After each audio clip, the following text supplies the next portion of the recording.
তা পাঁচফোড়ন আর কয়েকটা শুকনো লঙ্কা ফোড়ন দিলাম।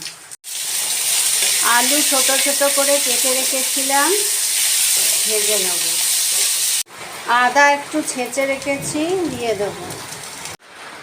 হলুদ, জিরে, ধনে, গুঁড়ো লঙ্কা, নুন একটু জলের সঙ্গে গুলে দিয়ে দেবো।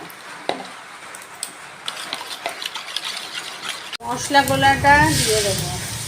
1 চামচ চিনি দিয়ে দেবো।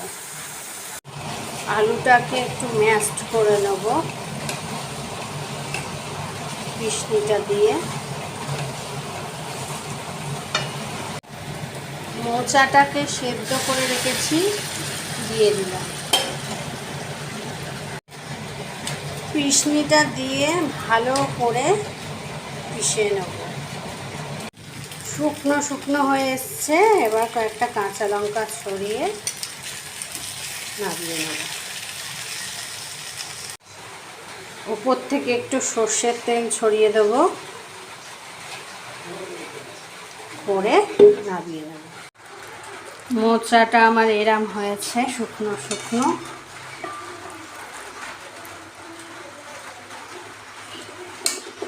হাত দিয়ে রুটি দিয়ে শুকনো শুকনো মোচাটা, গরম গরম শুকনো শুকনো মোচা দারুণ লাগবে।